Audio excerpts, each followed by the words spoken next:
afastada, os acadêmicos não querem papo com eles, eles sabem que o acadêmico não conversa com o público, então eles falaram, quer saber, cara, nós vamos entrar aqui nesse meio aqui, e aqui nesse meio que nós vamos fazer, porque eu entro aqui no meio, eu começo a crescer, eu começo a vir com uma ideia, com alguma conta, com alguma palavra difícil, e vou mostrando para aquele público a minha ideia, até o acadêmico perceber que está acontecendo esse movimento, sair daqui, chegar lá, cara, já demorou, o cara ali já conseguiu o que ele queria, entendeu? Então, eu converso com muito pessoal da academia, eu tô na academia, né? Eu trabalho dentro da academia, então eu sei disso, e você chega pro pessoal e fala assim, cara, fulano falou isso no YouTube. Que YouTube, cara? Cara, não quero nem ver isso aí, cara, entendeu? Eu tenho que fazer 35 papers por ano, cuidar de tantos alunos e tal, não tenho tempo para isso. E esse não tenho tempo para isso criou essa brecha gigantesca, entendeu? E essa brecha deu problema. E isso tem lugares que é mais agravado, isso tem lugares que é menos e tal. Por isso que o pessoal da divulgação científica, né? Que eu me enquadro nessa galera da divulgação. A gente tem esse trabalho aí de tentar ajudar, tentar, vamos dizer, traduzir. Porque tem muita coisa legal sendo feita, cara. Só que é o jeito que é falado isso, Sim. Entendeu? Se vem um cara e fala assim, não, aqui aplicando a equação de Gauss, o teorema de Stokes e não sei o quê, ninguém vai querer ouvir. Já me perdeu. Já saiu. Os nomes são até legais, mas não. Agora, se eu chegar para nada. você e falar assim, cara, você sabia que quando uma estrela explode, todos os elementos químicos que tá aí no seu corpo são gerados? Você vai falar, pô, aí ó, tem um negócio, mas por trás tem toda uma ciência muito foda. Sim, a física é incrível. É o jeito que o negócio é passado. Então, esse lance aí que fala lá dessa questão sociológica e tudo, isso aí é muito importante, entendeu? Hoje tem uma galera da academia que já tá tentando... É isso que eu ia perguntar. Eles estão acordando? Porque eu acho que Terra plana a gente tá vendo que ele está mainstream mais do que nunca. Muito mainstream e muitos já me falaram o seguinte, cara, acordamos, quando a gente foi ver a água já tava na bunda, entendeu? E agora, como que você vai fazer pra ir combater esses caras? Aí não tem. Mas será que eles ainda muito não difícil. se mantêm na Torre de Marfim? Porque eu sinto isso ainda. Eu sinto uma prepotência muito grande desses caras na posição de poder acadêmico, sabe? E eu acho que isso é um fenômeno que eu vejo se repetindo não só no Brasil, mas no mundo todo. No mundo todo. Então, tem isso. Muitos não querem descer, muitos não querem falar com o público, entendeu? Não vou falar todos, porque tem uma galera que tenta... Esses caras, muitos desses que tentam, eles acabam sendo mal vistos dentro da própria academia, entendeu? Falar, cara, você tá aí fazendo um programa de divulgação, ou você tá no Twitter tentando convencer o cara, por que você não tá sentado escrevendo seu paper, cara? Entendeu? Então, eles são... Tem uma confusão, tem uma guerra aí muito grande disso. Interessante. Então, isso aí é uma questão muito séria, entendeu? Tudo bem, tem o lado da zoeira e tal, que Terra plana é louco, mas tem uma questão séria aí que precisa ser analisada. Que não é todo mundo que analisa isso, entendeu? Por que está acontecendo? Por que tem os super xandões da vida surgindo? Cara, o cara é um cara que faz o trampo dele, entendeu? Apresentaram para ele uma ideia, ele começou a questionar aquilo, só que, cara, a voz que ele tem atinge milhões de pessoas. Quando que um professor vai sair de lá e vai atingir esses milhões? Hoje é difícil, mas se esse trabalho tivesse começado lá atrás... se tivesse um super professor aí, né? Isso, ou se tivesse começado a aproximar, entendeu? Sim. Às vezes nem precisa ser o professor, por exemplo, Igor, você trabalha comigo? Cara, vou te dar aqui uma função. Você vai pegar os papers aqui, os artigos científicos, e vai traduzir isso, chama press release até que a gente chama, você vai traduzir isso de um jeito para o público começar a se interessar. Se isso tivesse sido feito 30, 40, 20 anos atrás... Hoje a situação já era diferente. Imagino. Entendeu? Então tem essa questão aí, assim, a questão de terra plana e tal, pra mim vai muito além da zoeira. A zoeira tem, óbvio, existe, né? Mas ela vai muito além disso, cara. Porque tem essa... E os professores, esses acadêmicos, eles partem nessa posição porque eles se sentem, tipo, como se fosse perder o tempo deles. Pô, estudei 40 anos aqui pra chegar na física mais avançada de toda a humanidade, eu vou ficar explicando para um mongol que não entende que a Terra é redonda. Desculpa de novo, né? Foi mal. Alguns sim, tá? Alguns têm esse lance.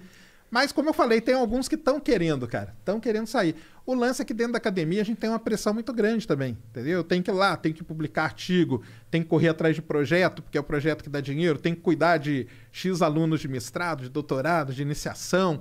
Então acaba e fala, pô, cara, agora eu vou parar isso aqui, porque tem um cara ali falando que a Terra... Cara, a Terra não é plana, cara. Deixa esse cara falando quieto ali. O problema é esse. Deixa ele falando quieto ali e foi crescendo, entendeu? Deixa ele falando ali no canto dele, hoje já não, o pessoal já sabe que não vale. É exatamente isso que a moça fala lá no documentário Netflix. Isso. É, tem razão. Mas essa parada do Terra plana é uma merda. Mostra que a sociedade tá confusa e né?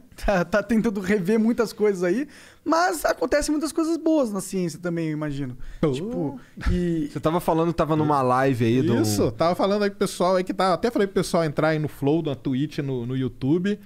Ontem, por exemplo, aconteceu um negócio sensacional, cara. Que foi uma sonda chamada Osiris-Rex, né? Osiris, de Osíris, né? Daquele deus, né? Uhum. Ela encostou num asteroide chamado Bennu. Bennu é uma ave também mitológica, egípcia, que foi dado o nome. E ela coletou amostras desse asteroide. Ela tá guardando essas amostras, vai mandar pra Terra, vai chegar em 2023, cara. que da hora. Mas essa missão foi lançada quando? Foi lançada em 2016. Uhum. Ela chegou no asteroide em 2018 e ontem, a 330 milhões de quilômetros da Terra, ela encostou no asteroide e tirou as amostras. E hoje eu tava fazendo a live porque o toque foi ontem. Só que as imagens só saíram hoje, porque tem um tempo que a antena dela precisa ser virada para a Terra e tudo.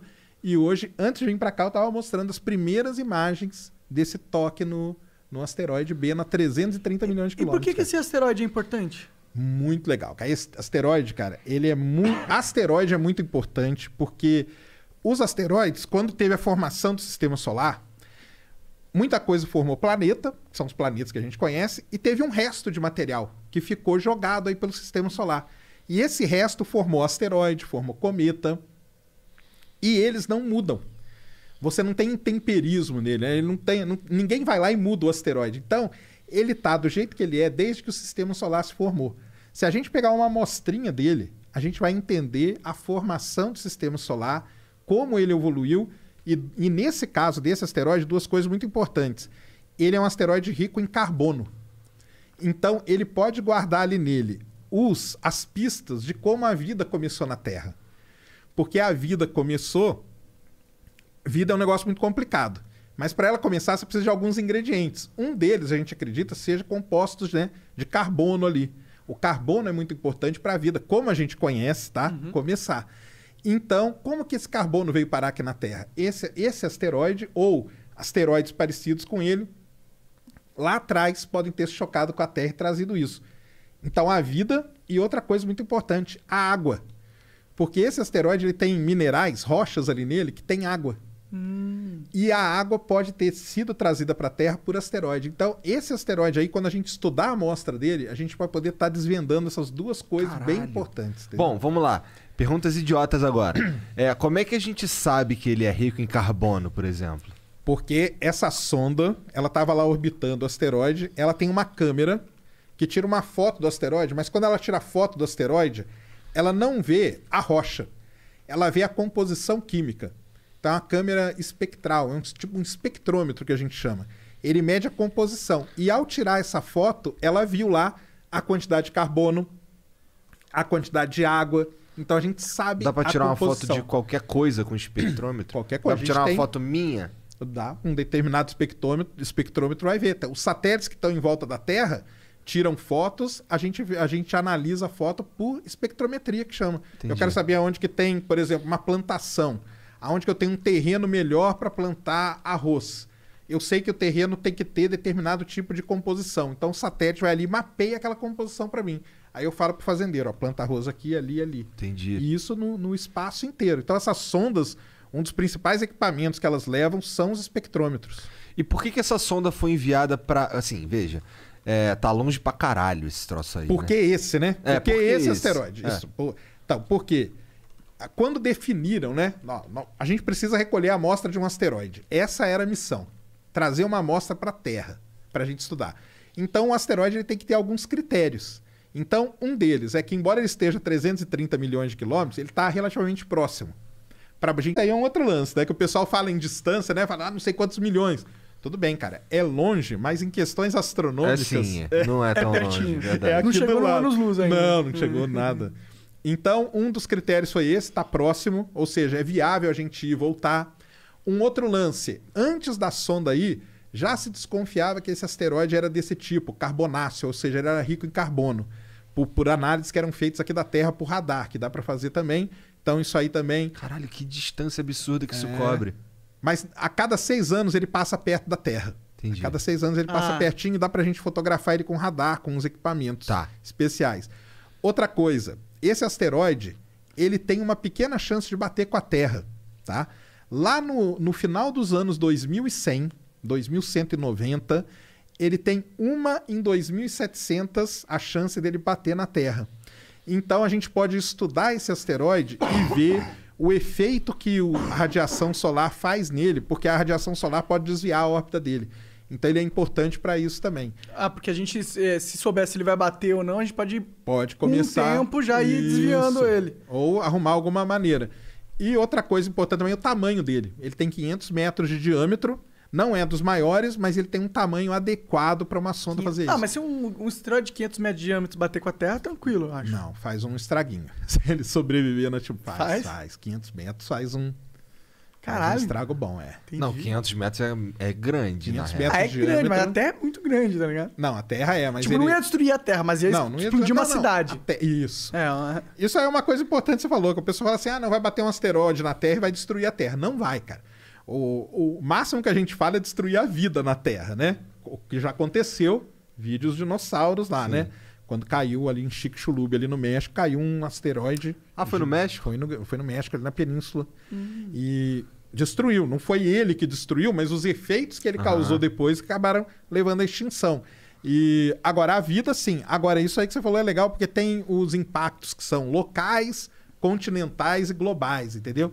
Então, desses 500 metros, ele estaria ali num impacto basicamente, talvez continental, entendeu?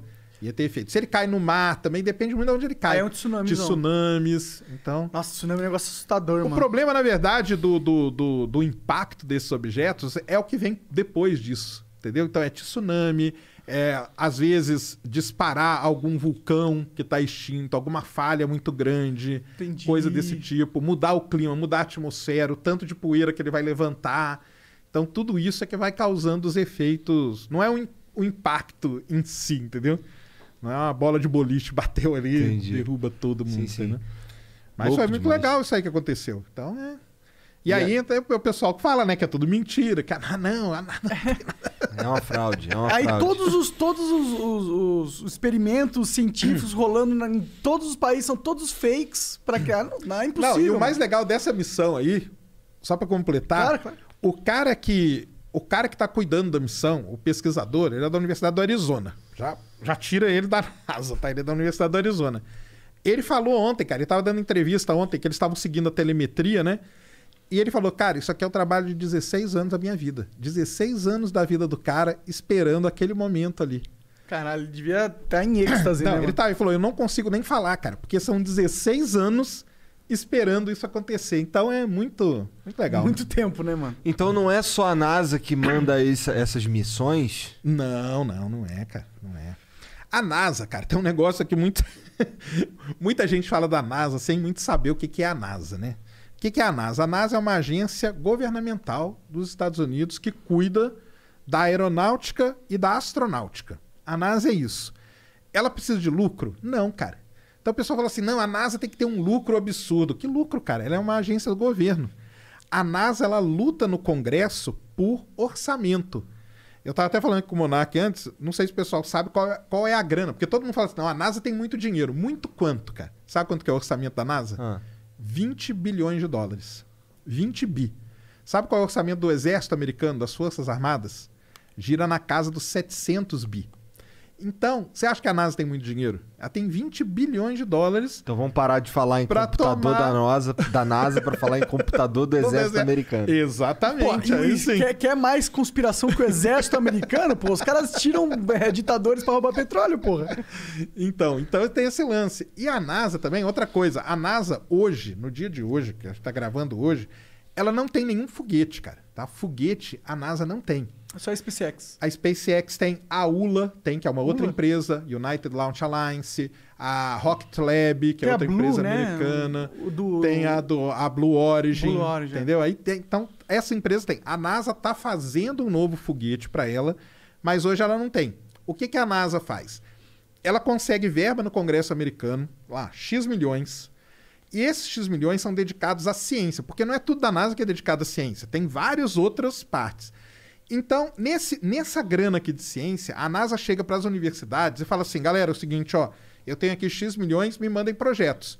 Aí você manda um projeto, ó, cara, eu quero estudar Vênus, procurar a vida em Vênus, né, que tá em alta ali agora e tal, não sei o quê. Aí o monarca fala assim, não, eu quero estudar um cometa. Aí eu chego e falo, não, cara, nós vamos estudar Saturno. Então eles têm rodadas onde esses projetos são apresentados e aí vão sendo aprovados ou não, e tem uma parcela da grana que vai para desenvolver a sonda, pagar o pesquisador, pagar o lançamento e tudo mais. Então, a NASA ela é mais uma, vamos dizer assim, ela funciona gerenciando tudo isso. O pessoal fala da NASA também, né? Fomentando. Hoje, um dos principais papéis da NASA é fomentar o desenvolvimento da indústria astronáutica. Por isso que ela decidiu não lançar mais foguete desde 2011 e propôs para empresas aparecerem. Aí veio a SpaceX, do Elon Musk, e na época era uma empresa chamada Orbital. Hoje a Northrop Grumman, que é uma gigantesca aí do ramo de até militar, o pessoal conhece muito, comprou essa Orbital. Mas essas duas empresas, elas acabaram ganhando contratos com a NASA para poder lançar carga para a estação. Agora a Boeing também vai poder lançar astronauta para a estação. Entendi. Então, um dos objetivos da NASA importante, você falou muito bem, é esse, é fomentar. Ela não quer monopólio, ela não quer nada disso, ela quer fomentar a indústria, ela quer as empresas todas ali se movimentando, desenvolvendo, porque os caras veem que isso que é importante, né, cara? Todo esse mercado aí, vamos dizer, borbulhando de ideia, de coisa. Então o cara ali vai lá e fez um robozinho que pode pousar na Lua. O outro ali fez um não sei o quê, o outro ali fez um foguete que pousa, no caso do Elon Musk. E isso que eles gostam, eles querem fomentar todo esse mercado. Mas então, essas empresas aí, vamos lá, SpaceX, para ela ganhar dinheiro, ela depende do governo americano? Não porque assim, necessariamente. qual que é a grande vantagem econômica de, sei lá, ir posar na Lua? Nenhuma. Não tem nenhuma, né? Aí que tá. Então o negócio da Lua, né? Então vamos. Não, qualquer coisa,